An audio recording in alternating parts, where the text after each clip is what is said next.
السلام علیکم۔ اداس آنگن، قسط نمبر 14۔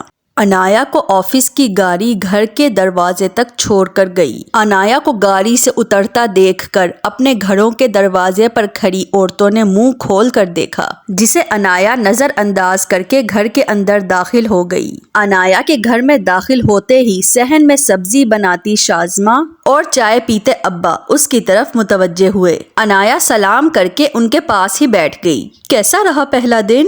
شازماں نے دلچسپی سے پوچھا۔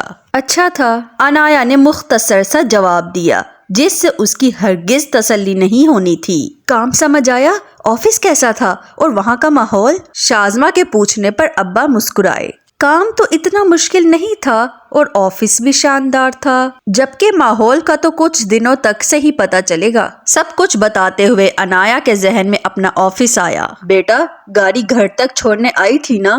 ابا جانتے تھے کہ طلال نے مکمل ذمہ داری سے اسے گھر تک پہنچایا ہوگا، لیکن پھر بھی انہوں نے اپنی تسلی کرنی چاہی۔ جی ابا، گھر کے سامنے ہی اتارا ہے۔ انایا کے کہنے پر انہوں نے سر ہلایا۔ اب اسکول سے ریزائن کب کرو گی؟ شام کو انایا چائے بنا رہی تھی، جبکہ شازماں نے برتن دھوتے ہوئے سوال پوچھا۔ میں سوچ رہی تھی کہ کچھ دن مزید آفس کے کام وغیرہ کا جائزہ لے لوں تاکہ فیصلہ لینے میں آسانی رہے، انایا نے چائے کپوں میں نکالتے ہوئے کہا۔ اب اور کیا دیکھنا ہے؟ اتنی اچھی جاب ہے، میں تو کہتی ہوں کہ کل ہی جا کر جواب دے آؤ، شازماں نے اس کے پاس آ کر کہا۔ اچھا، کل جا کر دیکھوں گی۔ انایا نے فی الحال بہن کو ٹالا۔ اسکول کی جاب تو وہ اس پرنسپل کے بیٹے کی حرکتوں کی وجہ سے جلد ہی چھوڑنا چاہ رہی تھی، لیکن اس نے سوچا کہ پہلے اس نئی جاب سے تو مطمئن ہو جائے، یہ نہ ہو کہ دونوں جاب ہی ہاتھ سے نکل جائیں۔ انایا نے سوچا کہ کل پہلے اسکول جا کر اپنی لیو مزید بڑھا لے گی تاکہ 2-3 دن آفس جا کر اچھی طرح ماحول سمجھ لے۔ یہی سوچ لے کر اگلے دن وہ اسکول آئی،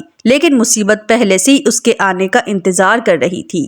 زہر نصیب، آج تو دن میں ہی چاند نظر آ گیا، کہاں تھیں کل سے آپ؟ انایا پرنسپل کے آفس بات کرنے جا ہی رہی تھی کہ کوریڈور میں پرنسپل کے بیٹے احمد نے اس کا راستہ روک لیا۔ میں کہاں تھی؟ اس سے آپ کا کوئی مطلب نہیں ہونا چاہیے، انایا نے سخت لہجے میں کہہ کر آگے بڑھ جانا چاہا، لیکن احمد اچانک اس کے سامنے آ گیا، جس وجہ سے بمشکل انایا نے اپنے آپ کو اس سے ٹکرانے سے بچایا۔ یہ کیا بدتمیزی ہے؟ غصے کی زیادتی سے انایا کا لہجہ اونچا ہوا۔ ارے اتنا غصہ؟ اتنا حسین ٹکراؤ ہو جانا تھا ابھی، لیکن ہائے، احمد نے جیسے شدید صدمے سے کہا۔ کوئی بات نہیں، ایسا اتفاق دوبارہ بھی ہو سکتا ہے اگر تم چاہو تو۔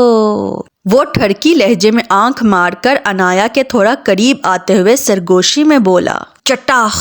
اچانک کوریڈور میں ایک تھپڑ کی آواز گونجی۔ احمد کا ہاتھ سلو موشن میں اپنے گال کی طرف بڑھا، جبکہ منہ بے یقینی سے پورا کھل چکا تھا، لیکن ایک تھپڑ اس کے منہ پر رسید کرنے کے بعد بھی انایا کا غصہ ٹھنڈا نہیں ہوا۔ تم جیسے گھٹیا انسان کو عزت راس ہی نہیں ہے، لگتا ہی نہیں ہے کہ تم ایک استاد کے بیٹے ہو۔ اپنی یہ ٹھڑک تم کہیں اور جا کر نکالو۔ انایا ابھی اسے جھاڑ ہی رہی تھی کہ شور سن کر پرنسپل اور کچھ ٹیچرز وہاں آ گئیں۔ کیا ہو رہا ہے یہاں؟ پرنسپل نے اپنے بیٹے کو دیکھا، جو گال پر ہاتھ رکھے اور منہ کھولے کھڑا تھا، جبکہ انایا شیرنی بنی اسے گھور رہی تھی۔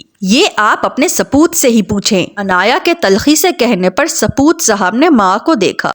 مما، یہ لڑکی ٹھیک نہیں ہے، کب سے میرے پیچھے پڑی ہوئی تھی کہ پرنسپل سے کہہ کر میری سیلری بڑھوا دو، اس کے بدلے جو تم چاہو گے میں کروں گی۔ دن رات اس نے فون کر کر کے مجھے پریشان کیا ہوا تھا، اور آج جب میں نے اسے سمجھانا چاہا تو کہنے لگی کہ میں اسکول میں تمہاری ریپوٹیشن خراب کر دوں گی۔ احمد نے فوراً ایک من گھڑت کہانی بنانا شروع کی، جبکہ اس کی باتیں سن کر انایا کا پارا مزید چڑھا۔ لگتا ہے تھپڑ کھا کر تمہارا دماغ مزید گھوم گیا ہے، تمہیں شرم نہیں آتی اتنا جھوٹ بولتے ہوئے؟ انایا نے اسے شرم دلانی چاہی۔ لڑکی، تمیز سے بات کرو، میرا بیٹا جھوٹ نہیں بولتا، تمہاری ہمت کیسے ہوئی میرے بیٹے پر ہاتھ اٹھانے کی؟ میڈم فوراً بیٹے کا دفاع کرنے آئیں۔ میم، آپ کا بیٹا جھوٹ بول رہا ہے، یہ کب سے مجھے ہراس کر رہا تھا اور آج تو اس نے بدتمیزی کی انتہا کر دی ہے۔ انایا نے انہیں سچ بتانا چاہا۔ اچھا، اگر ایسی ہی بات تھی تو تم نے آج تک کسی کو کچھ بتایا کیوں نہیں؟ آج تک چپ کیوں رہی تم؟ کٹہرے میں کھڑے کر کے یہ سوال کرنے والی کوئی اور نہیں، اس کی پرانی دوست شائستہ تھی۔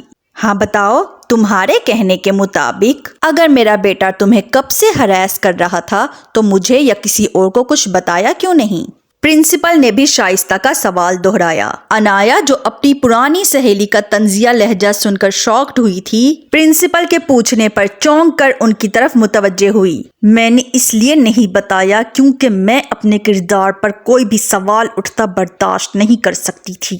انایا نے چبا چبا کر جواب دیا۔ ارے بس کرو بی بی، تمہاری جیسی بہت دیکھی ہیں، پیسے کے لیے میرے ہیرے جیسے بیٹے کو ورغلانے چلی تھی۔ پرنسپل صاحبہ کا تو بس نہیں چل رہا تھا کہ انایا کو کچا ہی چبا جائیں۔ میم، یہ تو مجھے بھی کتنی دفعہ کہہ چکی تھی کہ اسے اسکول کی سیلری کم لگتی ہے، لیکن توبہ، سیلری بڑھانے کے لیے کیسے سر کو پھنسا رہی ہے۔ شائستہ نے آگ میں مزید پیٹرول چھڑکا۔ ویسے بھی وہ کب سے انایا سے خار کھائے بیٹھی تھی۔ پہلے تو اس کی من پسند جاب پر انایا کو اتنی آسانی سے رکھ لیا گیا، اور ابھی کل ہی تو پڑوسن نے ان کے گھر آ کر بتایا تھا کہ انایا کو ایک بڑی سی گاڑی گھر چھوڑنے آئی تھی۔ شائستہ تو پڑوسن کی یہ بات سن کر جل بھن کر رہ گئی۔ اگر وہ جاب اسے مل جاتی تو آج اسے بڑی گاڑی گھر چھوڑنے آتی۔ پوری رات اسے نیند نہیں آئی یہ سوچ کر کہ کاش وہ اس دن زبردستی انایا کو اپنے ساتھ انٹرویو کے لیے نہ لے کر جاتی، نہ وہ اسے انٹرویو کے لیے لے کر جاتی اور نہ ہی اسے وہ جاب ملتی۔ یہی سوچ سوچ کر وہ کرتی رہی اور آج اسے اپنی جلن نکالنے کا موقع مل گیا۔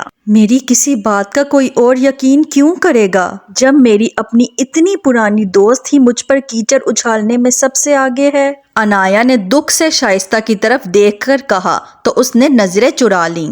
اب تو آپ سب کو یقین آ گیا ہوگا۔ اس کی دوست نے بھی بتا دیا اب کہ انایا نے اپنی سیلری بڑھوانی تھی۔ لیکن میڈم انایا، میں کوئی آسان شکار نہیں۔ تم جیسی نہ جانے کتنی میرے آگے پیچھے پھرتی ہیں، لیکن میں کسی کو گھاس نہیں ڈالتا۔ احمد نے ایک ادا سے سب ٹیچرز کی طرف دیکھتے ہوئے اپنا آخری جملہ کہا۔ دیکھا، میرا بیٹا کبھی تمہارے دام میں نہیں آئے گا۔ میڈم کے لہجے میں فخر ہی فخر شامل تھا۔ آپ کے بیٹے کو خود گھاس چڑھنے کی ضرورت ہے۔ میرا آپ کو ایک مشورہ ہے کہ یہ اسکول بند کر کے پہلے اپنے بیٹے کو انسان بننے کی تربیت دیں، کیونکہ اگر آپ اپنے بیٹے کی صحیح تربیت نہیں کر سکتی تو آپ اتنا پاکیزہ شعبہ چلانے کی بالکل بھی اہل نہیں ہیں۔ میں آج اور ابھی یہ جاب چھوڑ رہی ہوں، کیونکہ جہاں انصاف نہیں بلکہ اقربا پروری کا رواج ہو وہاں اپنا وقت ضائع کرنا فضول ہے۔ میڈم نے دھواں دھواں ہوتے چہرے کے ساتھ انایا کی بات سنی۔ اور تم آئندہ کسی لڑکی کا راستہ روکنے سے پہلے اپنا یہ لال ہوتا گال ضرور یاد کر لینا۔ انایا نے انگلی سے اس کے گال کی طرف اشارہ کرتے ہوئے کہا تو احمد کا ہاتھ بے اختیار اپنے گال کی طرف بڑھا۔ اور اگر کچھ شرم محسوس ہونے لگے تو فوراً گھاس چڑھنے چلے جانا۔ یقین جانو یہ ایک پرفیکٹ آپشن ہے تمہارے لیے۔ انایا کی بات سن کر احمد کا چہرہ تذلیل سے سرخ ہونے لگا، جبکہ انایا کی دیدہ دلیری پر تمام ٹیچرز کے منہ ہی کھل گئے اور انایا سر اٹھائے اسکول کے گیٹ کی طرف بڑھ گئی۔ اس کے ساتھ ہی قسط نمبر 14 کا اینڈ کرتے ہیں۔ ملتے ہیں نیکسٹ ایپیسوڈ میں۔